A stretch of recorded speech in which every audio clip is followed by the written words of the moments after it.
You're listening to Campfire Tales, a horror podcast written by Daniel Mark.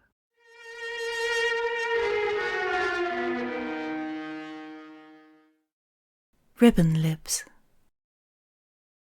To Mr. Samuel Wilson, Frostbrook, 63 Alley Road, Ashenmore County, 4th of December, 1920. Dear Mr. Wilson, may this letter find you in good spirits and health, my dearest. I have been utterly baffled as to how you managed to find it so comfortable in that desolate, frigid isle. Oh, a miserable place it is, I say to you. Yet, notwithstanding my constant discontent therewith, I fear your return to these shores is unlikely. You have always stood against hearing our views and opinions, have you not? A rather outlandish individual, I would say. Yet, I cannot overlook our familial bond, and given your expertise in particular, request your assistance by addressing a vexing dilemma. My dearest, as of late, I have noticed an increase in rather unwelcome encounters with a particular individual. It is not myself grumbling about the commoners once more. That would be for another time. This individual, you see, is of a noble, high-standing family like ourselves, although I never figured which one. I first started spotting him at events for people of our stature, that charming little party that Mr. Anderson held while he opened up his little apartment to the world, the other one that the Lucases held as they finally finished their smelly library, marriages, funerals, and so on and so forth. He carries himself with the utmost decorum and etiquette. Or so I had believed, before catching him casting more than a few glances at me. He gazes with no ill intent, I must admit, rather with a peculiar pleasure that is quite confounding, a certain admiration towards me that has left me bewildered. Now, I am well aware that I am not a woman without beauty, my dear. I have always known the truth of my loveliness.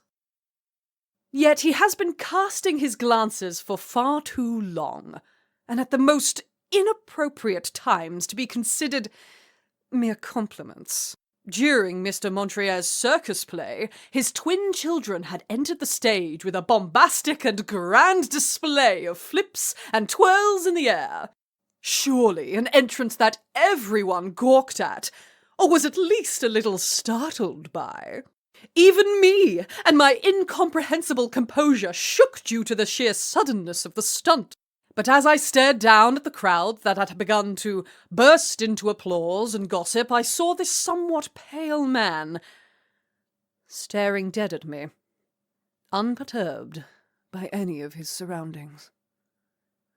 At first, I paid this proper gentleman no mind, expecting him to seek my company and offer me a confession if he were interested in doing so, for I am not against the prospect of accepting a man of his stature.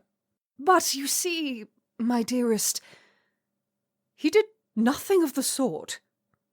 I had given him so many opportunities, dropping far too many handkerchiefs for him to pick up and offer. Alas, nothing was done. Instead, it was always that constant and unrelenting staring. At some point, I had begun to even notice him amongst the crowds of commoners, blending in surprisingly well for someone who looked so handsome in that suit. I suppose at some point there had to come a day when I turned around with fury in my eyes and stared right back at him, finally having enough with his endless observation. Now see here, young fellow, I have had quite enough of your shenanigans, I stated in a firm and elderly tone that I hadn't quite intended. I proceeded to scold him for his conduct of following and watching me, as well as the advice that he ought to approach a woman instead of pursuing her for months. Initially, it seemed like he hadn't absorbed my words, but soon, when more eyes turned towards us, the tall gentleman appeared to grow skittish, and disappeared hastily into an excessively dark alleyway. and it was here that I thought I'd finally managed to get rid of him. I was dreadfully mistaken. In the midst of a relaxing moment of relaxation in the bath, my peace was, to my misfortune, interrupted when I realized I had left my towel outside. I hesitated for quite some time before finally deciding to interrupt my bath and retrieve the towel outside. I typically would have had my maid take care of such an event, but Mrs. Margaret was on leave that day due to issues pertaining to her daughter and a razor she had used to hurt herself. Oh, such strange problems the commoners have to deal with. While returning, holding the towel over my bosom, I felt somewhat odd. It didn't occur quite so quickly, but I realized that something about the room had been off.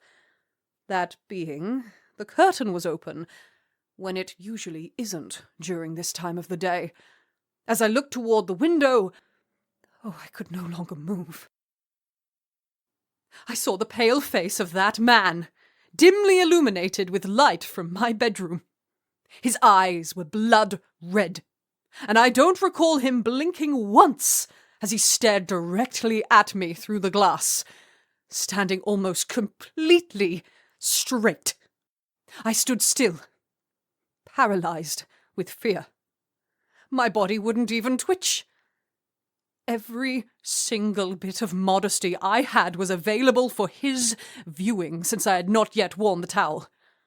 I could feel each drop of water slowly trickle down my skin, but I swear I could much better recall them as cold fingertips stroking my back as they slid down to my legs. My dearest, once I had silently made my way back into the bathroom, I practically collapsed against the walls and proceeded to shed a few tears. My hands quivered and trembled, and an overwhelming sense of fear and despair had swept over me. I began questioning the situation. How did he get inside the building? How could he possibly know where I live? What could this man possibly want from me? However, the most important question that struck my mind was, how could he have been standing there? I had checked after the incident, and there was indeed, as I had guessed, not a balcony on the other side. Not even a window I could have mistaken for a balcony. He had somehow been standing completely straight on absolutely nothing. As I continue to recall, I realize a quite peculiar detail about this entire situation. Even when I was standing frozen with fear, with my every treasure uncovered and laid bare, his gaze had not shifted a bit or so much as flickered. And even given the golden opportunity to ogle at my charms, he had stared ever determined at solely my face. I had decided here, if he ever tries to pull such shenanigans on me again, I would make him dearly regret it.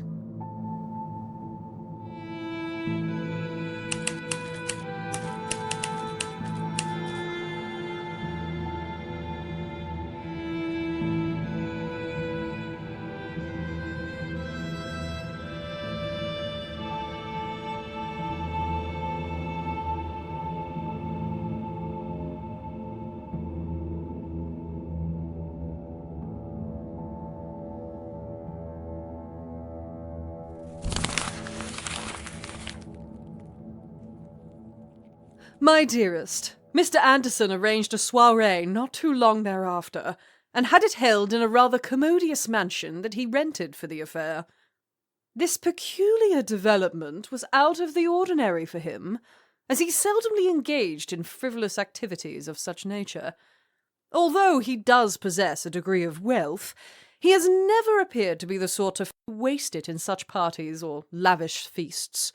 Additionally, most of his housing is quite affordable, and would not suffice to gaining substantial wealth to afford such ostentatious lifestyles. There must be some significance to this affair, I thought to myself before accepting the invitation to attend. Perhaps he is attempting to impress prominent figures or procure financial benefactors and investors. However, I could not discern the motivation behind his actions. One thing was certain. I anticipated the affair to be quite opulent and grand. My dearest, this masquerade held in Mr. Anderson's lavish mansion carried a black and white dress code. My gown was an absolute piece of lavish elegance, featuring a white dress with a subtle black highlight. The diamonds around my sleeves, skirt, and buttons sparkled in the beautiful shade of black that only the most precious Carbodano possesses. This time, in this masquerade of costumes, my beauty will most definitely stand out and attract the gaze and attention of the crowd. Oh, and the mask was this lovely black butterfly mask that sprung with feathers and strings on one side, giving it this beautiful asymmetry. Forgive my error of judgment on my part. I had failed to perceive my tendency to discuss matters of clothing choice that are of little consequence to you. That is indeed quite an old habit of mine, and it seems to prove rather difficult to suppress. Oh, but remember, my dear cousin, you would certainly partake in a long discussion about various aspects of this place that you would find to be unpleasant. Namely, the smoke, complexity, and warmth would certainly elicit a similar reaction from me as they always have. I must admit, however, I too am beginning to miss those days. My dearest, the soirée had commenced. Guests gathered around glass circles set on tables where wine glasses and dishes of various foods of unknown description were set. I have never been especially interested in food either, so I was quite unaware of the nature of these dishes. However, as I have previously attended several similar affairs, it was indeed rather intriguing to observe the arrangements of this affair in detail. One could indeed gain a newfound appreciation for the intricate nature of these gatherings, as one has had the chance to partake in them a few times before.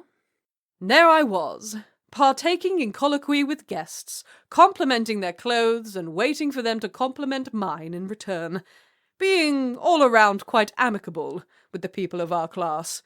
Family relations are an important thing to keep up, being part of the Wilsons, right, cousin? My dear, I proceeded upwards to the balconies of this magnificent mansion, and here I was gifted with a magnificent view of not only the black and white-clad guests moving around underneath, but also a magnificent black chandelier covered in lanterns. The chandelier was positioned quite low, so close as to allow me to touch it with my hands if I were to try. I noticed that it was made of gleaming metal and was completely devoid of rust, much like the rest of the mansion itself. It was rather amazingly well kept. This provided a rather picturesque view of the entire ceremony. I had been enamored by a series of shelves on the top floor when I saw from the corner of my vision the silhouette of a certain suited man once again. He wore a simple black and white suit, and a plain white, somewhat circular mask with a big red smile split right across it, which for some reason, perhaps due to its texture, I couldn't help but compare to a scarlet ribbon. I do find my reaction to him quite vexing. I had not realized it was him at first, and was only perturbed by the fact that his mask contained red, which was not in the palette of the dress code. I suppose, due to a lack of recent meetings, I had not considered the possibility. When I did, however, I approached the man. I looked the man dead in his masked, hollow eyes, and was about to give him a piece of my mind, but before I could finish that train of thought, I had recognized the fact that his mask had now been removed, even if 100 years were awarded to me. it wouldn't be enough time to convince myself that this had actually occurred. Instead of that unsettling pale face staring at me, the face that stared at me from that man was mine. Every detail was perfect. Each follicle of hair, each curve of my cheek, the size of my nose, and the complexion of skin were exact. Some feeling that I couldn't exactly call fear completely overcame my body. Some instinctive reaction to this cosmic implausibility. A feeling of profound wrongness. Perhaps because of this feeling, or perhaps my own anger, led me to my next action. I lunged towards it and attempted to choke the dreadful thing. It was a strange sight seeing my face elongated into terror and agony, yet emit not a fraction of a scream. Yet a sight that had not perturbed me in the slightest. I only relented when it managed to shove me off with an admittedly well-placed kick to my stomach. I stumbled back, and somehow, in the tussle, I had managed to detach a lantern from the chandelier beside me. And with as much strength as I could muster, I swung it straight into the side of his head. The glass exploded across his head and across my arm. Small needles of broken glass stung me with the initial impact. More importantly, however, the oil and flame of the lantern had caught onto the thing's face. Engulfed in agony and flame, it let go of me and started flailing around clumsily, having not the slightest clue as to what to be done to be rid of the flames, giving me the golden opportunity to kick it down the side of the balcony, that which I took. He toppled over the railing and tried to grab a hold of the chandelier, but it broke away from his grasp. He had hit the floor first, followed not soon after by the chandelier that crashed down after him, causing an even bigger flame to engulf him, and that portion of the mansion. The guests below screamed and shouted. A few of them glanced up at the balcony. I made my retreat quickly, my dear, but I remember Mr. Montrier's frightened eyes meeting mine as I did. I made my way out swiftly. I managed to stay both quick, quiet, and confident as I made my way down the flight of stairs furthest away from the commotion and left from the least crowded doorway. The event had caused a sufficiently distracting hassle that made it all the more convenient for my escape to proceed uninterrupted. I made my way back to my room, threw away my purse and belongings, making a complete mess of the dressing table, and quickly took to redressing myself in different attire. The blood slowly seeping from my arm had not even occurred to me. Instead, it was at this point I had started to think. This strange man had been stalking and staring at me ever so vexingly, yet he had not yet established any malicious intent. He had neither sought to defile me, nor did he raise his arms at me, even when given the golden opportunity to do both. I had been the first to commit the crime of drawing my sword first. I am to blame for the first act of true violence. If he were even some pathetic soul looking at me with admiration, he did not deserve the death I had placed upon him. Even on that balcony, the only one to show any ill intent was I, wasn't it? For he couldn't have possibly stolen my face. I must have somehow made a mistake. Perhaps too many drinks? But that wouldn't change what had occurred. I only hope now that the man died there as painlessly as was possible, and that there was no way for them to trace the crime to me. Neither of those ended up being quite true. I tidied myself up, patching my arm right back to normal, and made sure the clothing I wore always covered it. I spent the first week at home, and no one had come to arrest me, so I rightly assumed that they had no clue as to who the culprit was, or if there were a culprit at all. Through gossip, which was a surprisingly reliable source, I had learnt that the man had stopped moving after the crash, which uttered from me a sigh of relief that I still feel guilt over. He had not had the chance to die, however. In fact, after being rushed quite swiftly to the nearest hospital by a flurry of concerned guests, he was up and moving around almost as much as any healthy man. From what I could gather, the series of injuries he suffered from only included severe burns. They concluded that these burns had somehow affected his vocal cords, since he had not uttered a single syllable during or after the process. I doubt, however, if he ever had the capacity for speech, seeing as how he had done no such thing when we were tussling together. This was far from a complaint, my dear. Without the ability to speak, the chances he'd leave my name out of minds of nosy investigators remained quite high. Apparently, the most gruesome part of his injuries was the fact that the man's mask had burnt into his face, causing his skin and the underside of his mask to become inexplicably stuck. So much so that doctors had deemed it better for his mask to stay on his face, else they rip off too much of his skin during the surgery. A newspaper was responsible for making me a witness to whatever abomination had become of his head.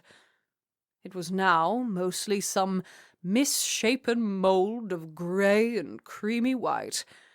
The bottom half of his face, however, had turned a blood-red shade of crimson and brown, leaving an absolutely grotesque reminder of what was once a slick smile across his mask. I could swear I could almost witness his teeth under his mask, stained in that bloody crimson colour. It would seem, if Mr. Montreal did indeed see me upon that balcony, he kept it to himself. The whole debacle was deemed an accident. There were no family members to sue or wives to cry.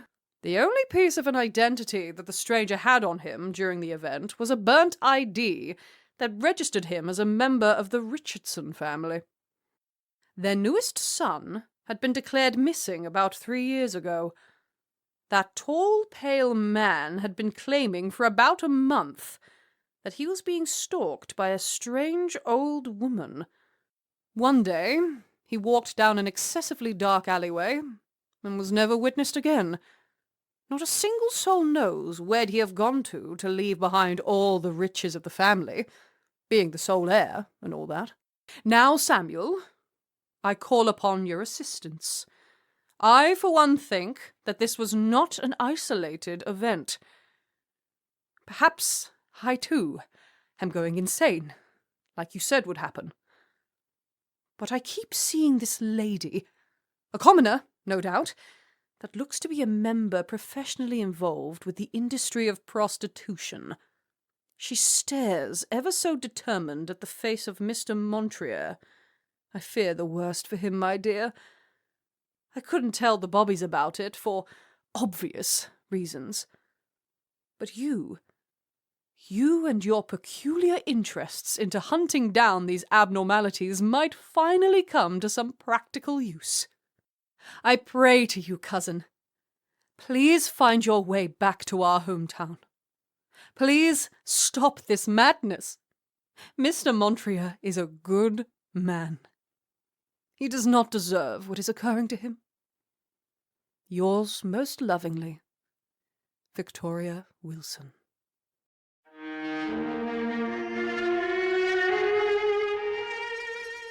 You're listening to Campfire Tales, a horror podcast written by Daniel Mark.